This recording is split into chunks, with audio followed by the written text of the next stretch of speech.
Shalom, keluarga yang dikasihi oleh Tuhan Yesus Kristus. Kami para pelayan HKBP Resort Tanjung Priuk menyampaikan kepada seluruh jemaat HKBP Resort Tanjung Priuk dan seluruh warga gereja dimanapun berada, selamat hari Minggu bagi kita semua. Marilah kita beribadah dalam ibadah Minggu Septuagesima hari ini, tanggal 28 Januari 2024, dengan topik Minggu, jangan menjadi batu sandungan bagi sesama. Saat ini, mari kita mempersiapkan hati dan pikiran untuk memasuki peribadahan kita saat teduh sejenak.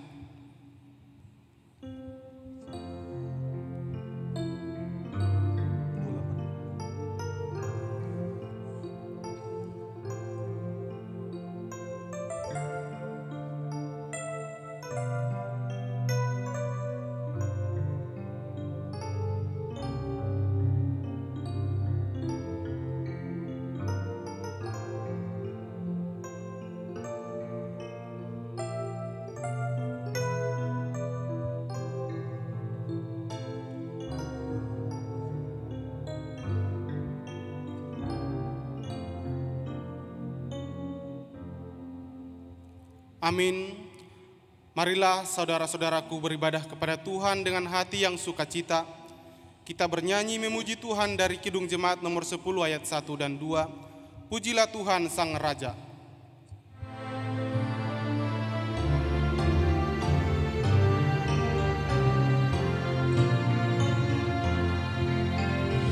Pujilah Tuhan Sang Raja yang Maha mulia,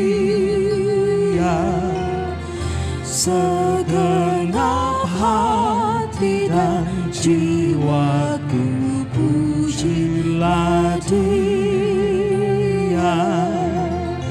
Datang berkah bila musikmu bergam, angkatlah puji-pujian.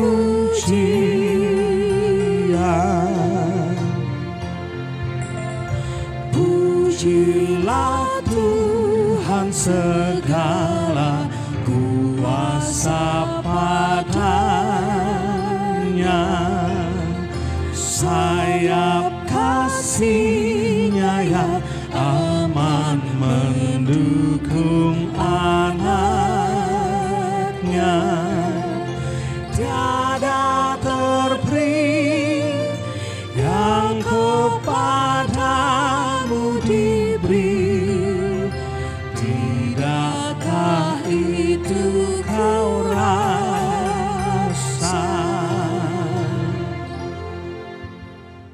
Di dalam nama Allah Bapa dan nama anaknya Tuhan Yesus Kristus dan nama Roh Kudus yang menciptakan langit dan bumi. Amin.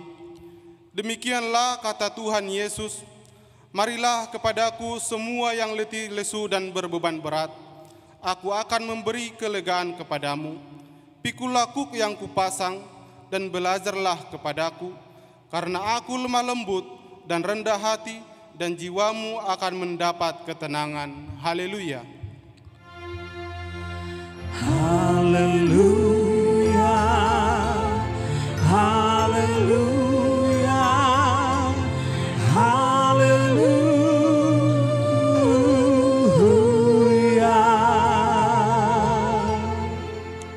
Marilah kita berdoa. Ya Tuhan Allah, Bapa kami yang di surga, kasihanilah kami orang yang berdosa yang lemah ini. Karena musuh kami terlalu kuat untuk kami selalu dikalahkan. Sebab itu tolonglah kami, berilah kami kekuatan mengalahkan musuh kami, karena Tuhan Yesus telah menderita untuk kami. Amin.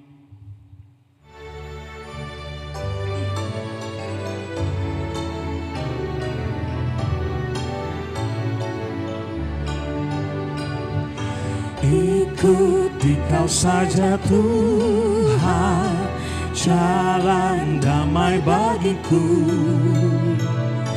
Aku selamat dan sentosa hanya oleh darah-Mu.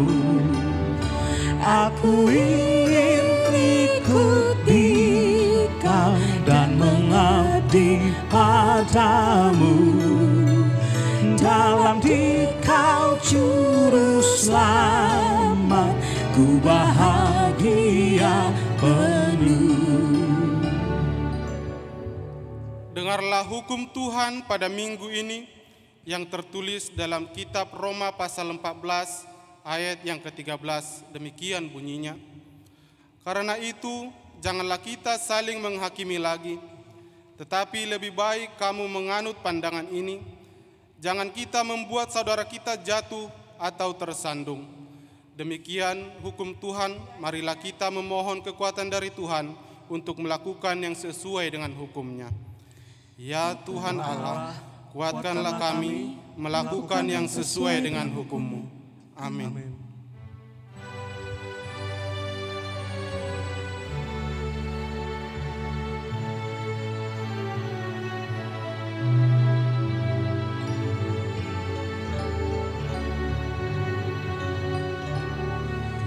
Meski tak layak diriku, tetapi karena darah-Mu dan karena Kau memanggilku, ku datang Yesus padamu.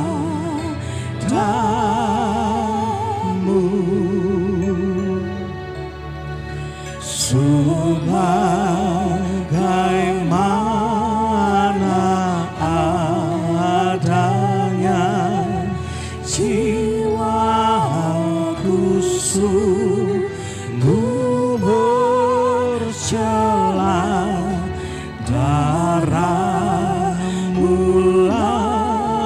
pembasuhnya, ku datang Tuhan padamu.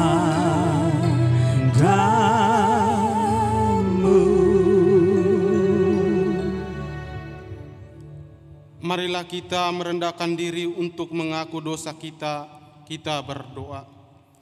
Ya Tuhan Allah, Bapa kami yang Maha Kuasa, Engkau mengasihi kami orang yang hina dan tercela ini. Kami datang ke hadapan-Mu mengaku segala dosa dan kesalahan kami. Sejak dilahirkan kami sudah bergelimang di dalam dosa. Kami tersesat dan menyimpang dari jalan Tuhan. Kami sering melanggar hukum-Mu. Ya Tuhan kami, janganlah mengingat dosa dan pelanggaran kami pada masa muda, tetapi ingatlah kepada kami sesuai dengan kasih setia-Mu oleh kemurahan-Mu.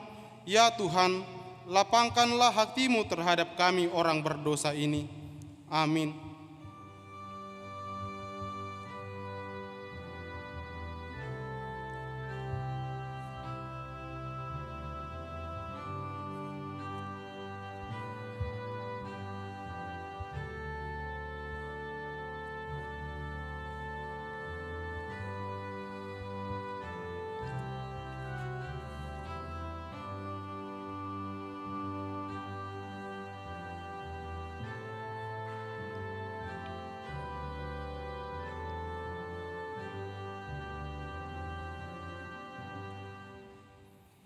Marilah kita mendengar janji Tuhan tentang pengampunan dosa. Karena begitu besar kasih Allah akan dunia ini, sehingga Ia telah mengaruniakan anaknya yang tunggal, supaya setiap orang yang percaya kepadanya tidak binasa, melainkan beroleh hidup yang kekal. Kemuliaan bagi Allah di tempat yang maha tinggi. Amin. Amin.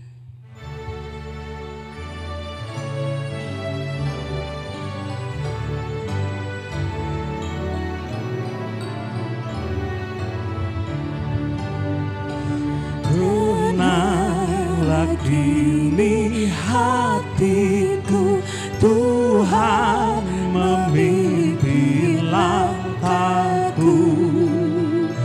Di tiap saat dan kerja, tetap ku rasa tangannya.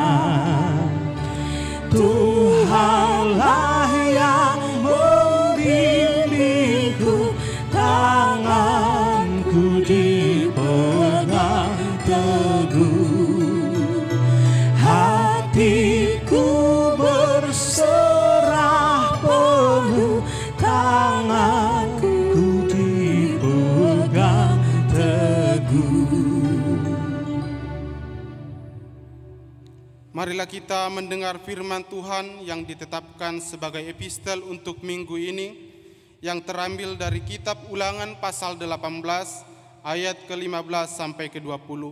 Kita baca secara responsoria. Seorang nabi dari tengah-tengahmu, dari antara saudara-saudaramu, sama seperti aku, akan dibangkitkan bagimu oleh Tuhan Allahmu. Dialah yang harus kamu dengarkan. Tepat seperti yang kamu minta dahulu kepada Tuhan Allahmu di Gunung Horeb pada hari perkumpulan dengan berkata, "Tidak mau aku mendengar lagi suara Tuhan Allahku, dan api yang besar ini tidak mau aku melihatnya lagi, supaya jangan aku mati." Lalu berkatalah Tuhan kepadaku, "Apa yang dikatakan mereka itu baik. Seorang nabi akan kubangkitkan bagi mereka dari antara saudara mereka, seperti engkau ini. Aku akan menaruh firman-Ku dalam mulutnya, dan ia akan mengatakan kepada mereka segala yang kuperintahkan kepadanya." Orang yang tidak mendengarkan segala firman-Ku yang akan diucapkan nabi itu demi nama-Ku, daripadanya akan kutuntut pertanggungjawaban. Tetapi seorang nabi yang terlalu berani untuk mengucapkan demi nama-Ku perkataan yang tidak kuperintahkan untuk dikatakan olehnya, atau yang berkata demi nama Allah lain, nabi itu harus mati. Demikianlah firman Tuhan. Berbahagialah orang yang mendengar firman Allah serta memeliharanya. Amin. Amin.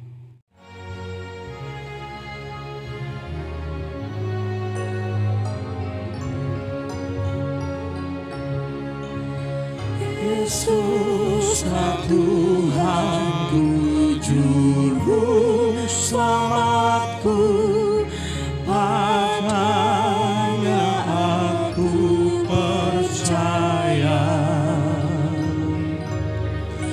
Kuasa tangannya menjaga diriku, serta kuatkan langkahku.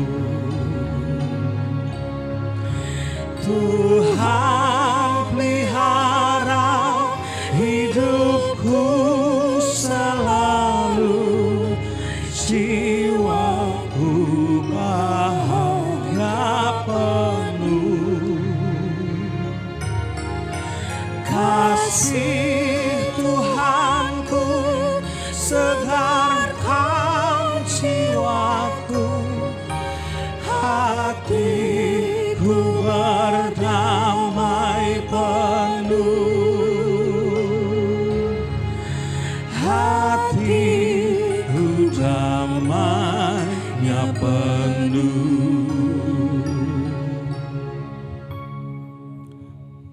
Marilah kita bersama-sama mengaku iman kepercayaan kita. Sebagaimana teman-teman seiman di seluruh dunia, kita bersama-sama mengucapkannya. Aku percaya kepada Allah, Bapa yang Maha Kuasa, Khalik langit dan bumi. Aku percaya kepada Yesus Kristus, Anaknya yang tunggal Tuhan kita, yang dikandung daripada Roh Kudus, lahir dari anak darah Maria, yang menderita sengsara di bawah pemerintahan Pontius Pilatus, disalibkan, mati dan dikuburkan, yang turun ke dalam kerajaan maut, pada hari yang ketiga bangkit pula dari antara orang mati, naik ke surga, duduk di sebelah kanan Allah, Bapa yang Maha Kuasa. Dari sana akan datang kelak untuk menghakimi orang yang hidup dan yang mati. Aku percaya kepada Roh Kudus dan adanya satu gereja yang kudus dan am, persekutuan orang kudus, pengampunan dosa, kebangkitan daging, dan hidup yang kekal. Amin.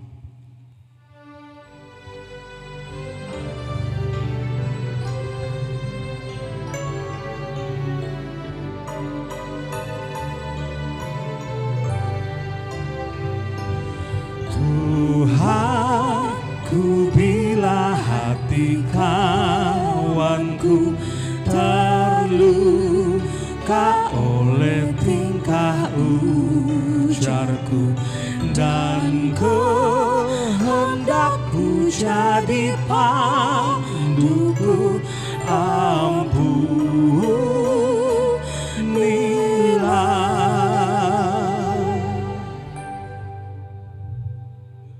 Kita berdoa.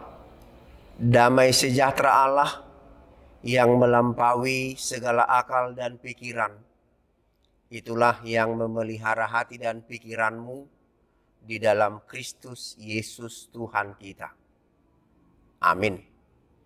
Firman Tuhan untuk kita dalam kebaktian minggu keempat setelah Epifanias hari ini tertulis dalam 1 Korintus 8 ayat 1 sampai 13. Beginilah firman Tuhan. Tentang daging persembahan berhala kita tahu. Kita semua mempunyai pengetahuan. Pengetahuan yang demikian membuat orang menjadi sombong, tetapi kasih membangun. Jika ada seorang menyangka bahwa ia telah mempunyai sesuatu pengetahuan, maka ia belum juga mencapai pengetahuan sebagaimana yang harus dicapainya. Tetapi orang yang mengasihi Allah, ia dikenal oleh Allah. Tentang hal makan daging persembahan berhala kita tahu. Tidak ada berhala di dunia dan tidak ada Allah lain daripada Allah yang Esa. Sebab sungguh pun ada apa yang disebut Allah, baik di sorga maupun di bumi. Dan memang benar ada banyak Allah dan ada banyak Tuhan yang demikian. Namun bagi kita hanya ada satu Allah saja, yaitu Bapa, yang daripadanya berasal segala sesuatu, dan yang untuk Dia kita hidup. Dan satu Tuhan saja, yaitu Yesus Kristus, yang olehnya segala sesuatu telah dijadikan, dan yang karena Dia kita hidup. Tetapi bukan semua orang yang mempunyai pengetahuan itu. Ada orang yang karena masih terus terikat pada berhala-berhala, makan daging itu sebagai daging persembahan berhala. Dan oleh karena hati nurani mereka lemah, hati nurani mereka itu dinodai olehnya. Makanan tidak membawa kita lebih dekat kepada Allah. Kita tidak rugi apa-apa kalau tidak kita makan. Dan kita tidak untung apa-apa kalau kita makan. Tetapi jagalah supaya kebebasanmu ini jangan menjadi batu sandungan bagi mereka yang lemah. Karena apabila orang melihat engkau yang mempunyai pengetahuan sedang duduk makan di dalam kuil berhala, bukankah orang yang lemah hati nuraninya itu dikuatkan untuk makan daging persembahan berhala? Dengan jalan demikian orang yang lemah, yaitu saudaramu, yang untuknya Kristus telah mati, menjadi binasa karena pengetahuanmu. Jika engkau secara demikian berdosa terhadap saudara-saudaramu dan melukai hati nurani mereka yang lemah, engkau pada hakikatnya berdosa terhadap Kristus. Karena itu, apabila makanan menjadi batu sandungan bagi saudaraku, aku untuk selama-lamanya tidak akan mau makan daging lagi, supaya aku jangan menjadi batu sandungan bagi saudaraku. Demikian firman Tuhan. Saudaraku yang dikasihi Tuhan, ada dua hal yang tidak terpisahkan dari kemajuan zaman, yaitu kebebasan dan pengetahuan. Kebebasan dan pengetahuan adalah tanda dan pengawal kemajuan peradaban manusia. Dan kedua hal ini sangat berdampak dalam perjalanan gereja sebagai jemaat Tuhan.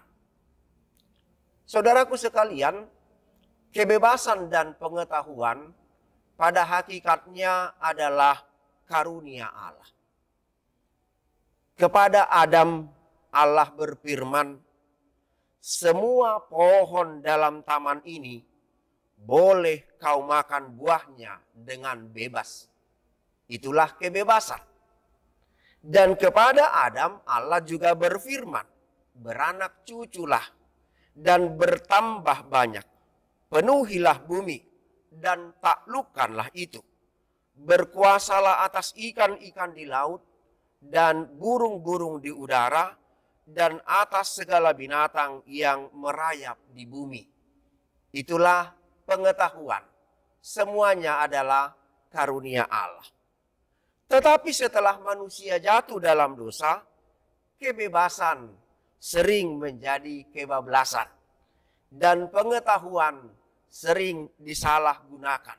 Kebebasan dan pengetahuan sering menjadi batu sandungan bagi orang lain.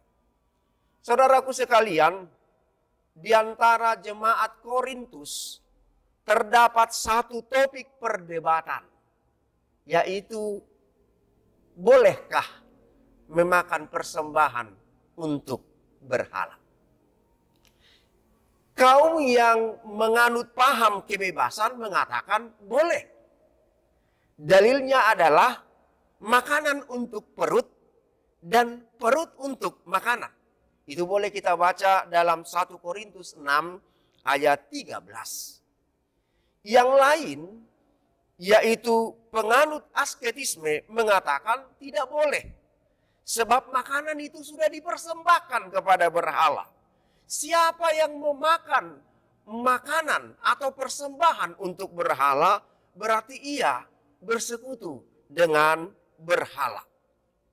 Kedua paham ini berdebat dan saling menanamkan pengaruh di tengah-tengah jemaat Tuhan di kota Korintus.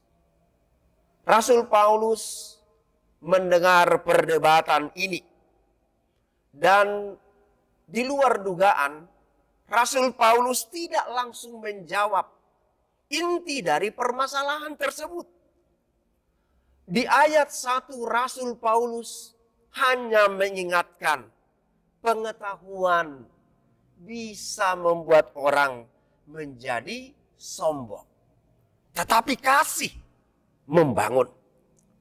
Rasul Paulus tidak menyalahkan kaum pengetahuan. Tetapi Rasul Paulus menuntun mereka agar pengetahuannya berlandaskan dan beralaskan kasih. Rasul Paulus percaya orang yang berpengetahuan dan sekaligus memiliki kasih tidak akan mau memaksakan pendapatnya kepada orang lain.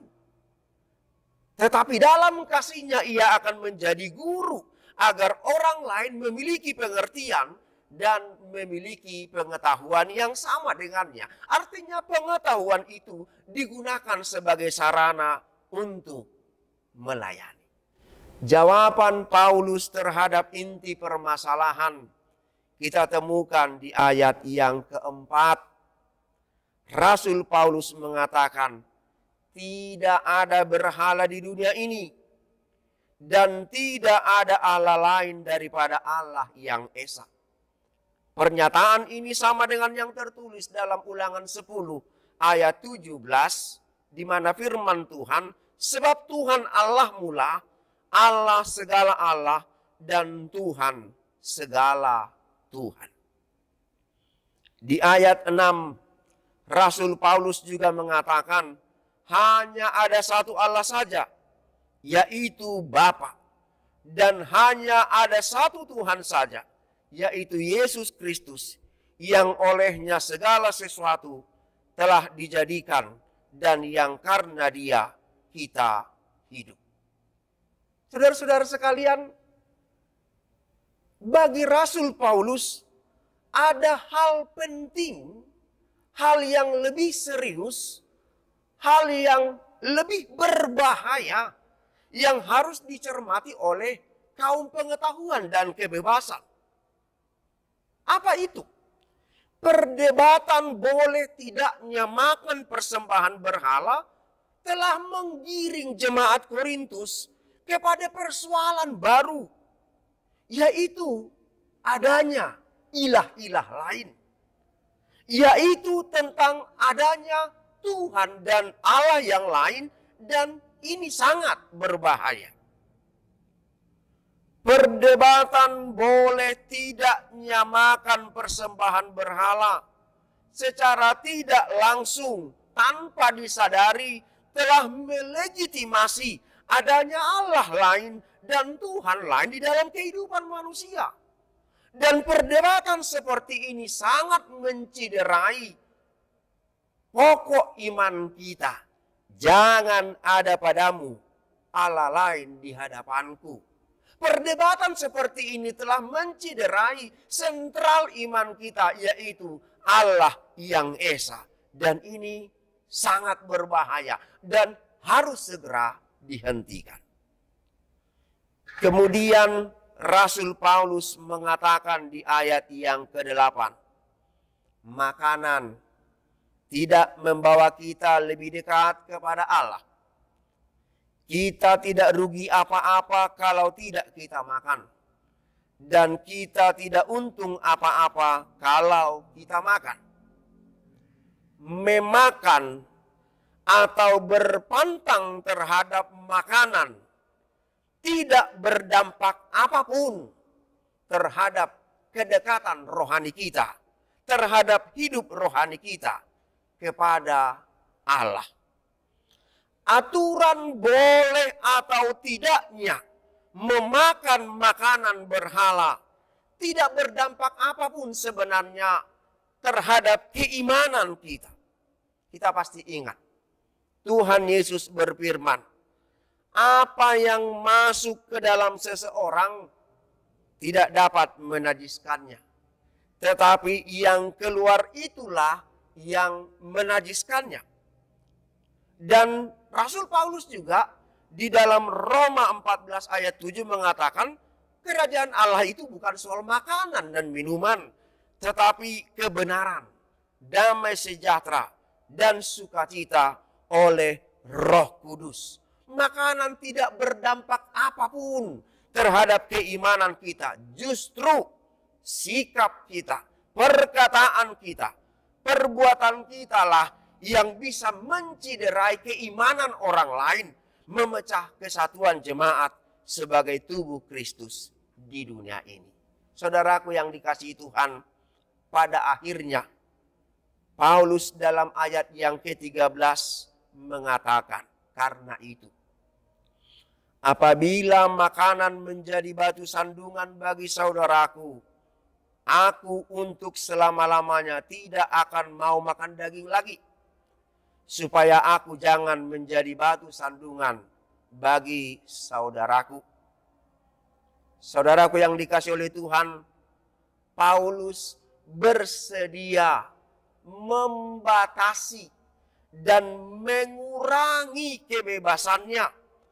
Paulus bersedia membatasi diri, mereduksi diri dalam pengetahuannya agar saudara-saudaranya yang lain tidak tersandung dan tetap percaya setia kepada Allah Bapa yang Esa di dalam Kristus Yesus. Saudaraku yang dikasihi oleh Tuhan, jangan menjadi batu sandungan. Jaga diri, jaga pengetahuan, dan jagalah kebebasan kita. Jangan sampai membuat orang lain tersandung. Unang tartuk-tuk dongan alani hamalo otak. Jala unak targasip dongata alani kebebasata. Jangan sampai orang tersandung karena kebebasan kita. Misalnya dalam berpenampilan, dalam berpakaian, dalam gaya hidup sehari-hari.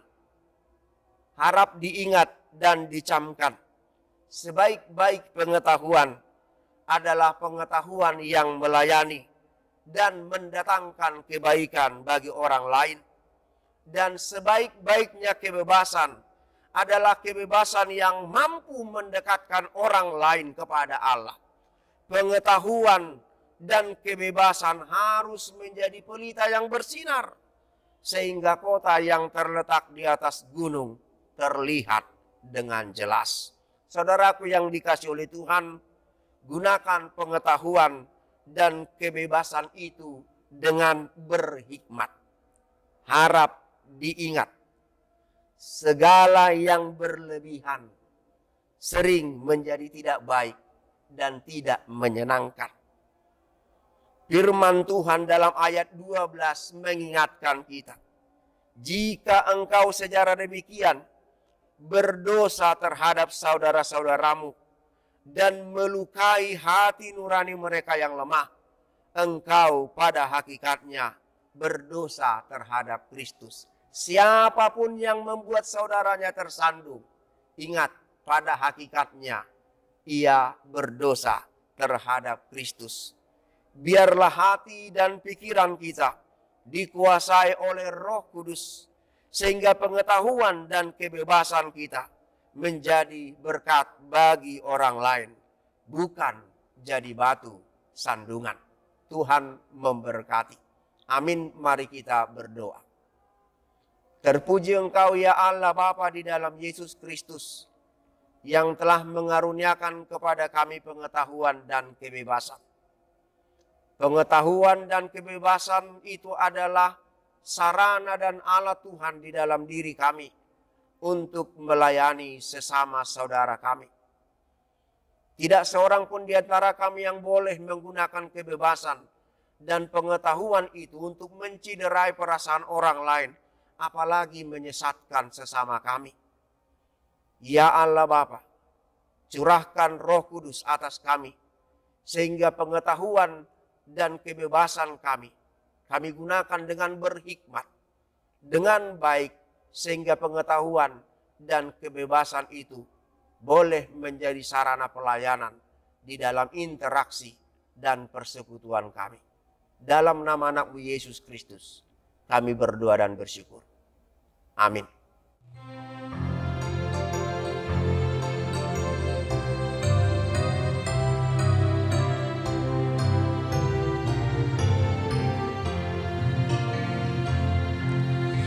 Yesus menginginkan daku bersinar baginya,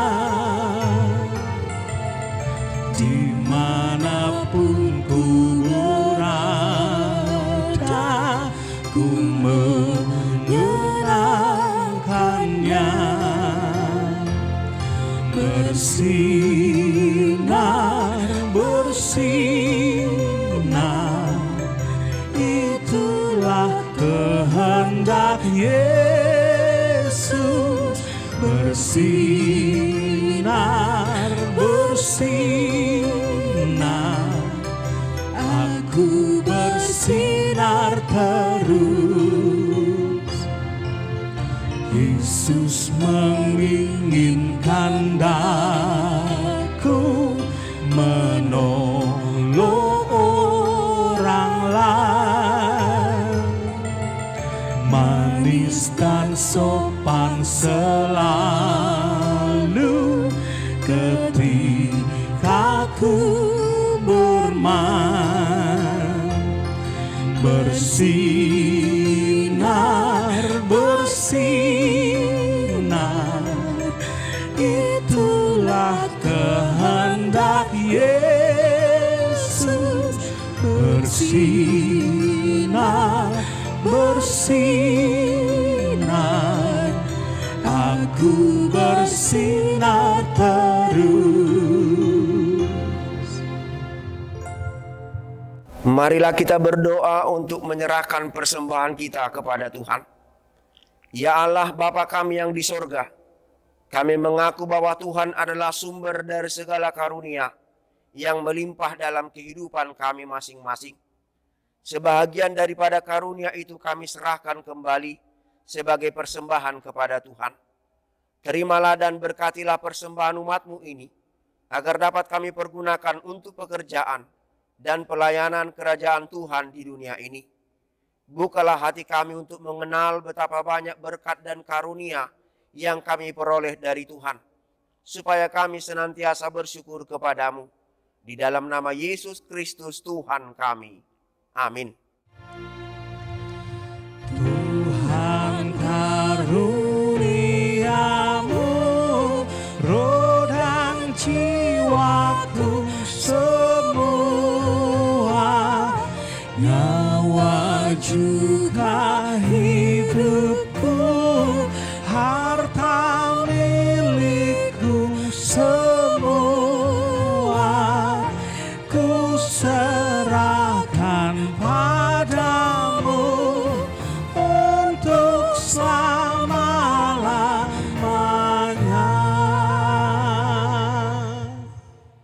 Bapa kami yang di sorga, dikuduskanlah namamu.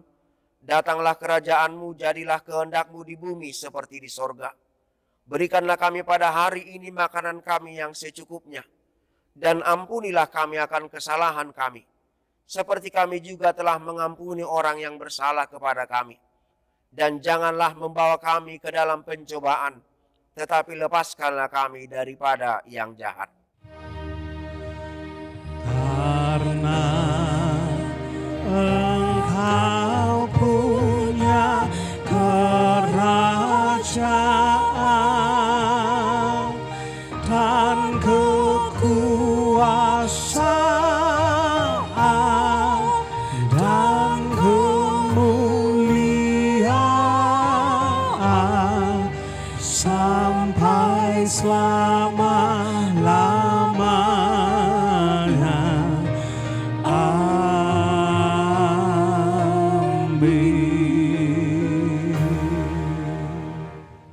Terimalah berkat Tuhan. Tuhan memberkati engkau dan melindungi engkau.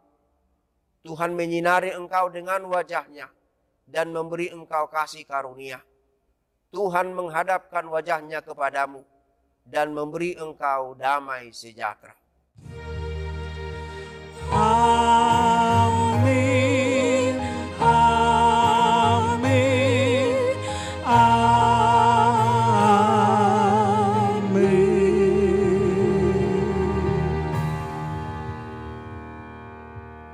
Ibu bapak jemaat yang dikasihi oleh Tuhan, selamat hari Minggu, Shalom, Tuhan Yesus memberkati.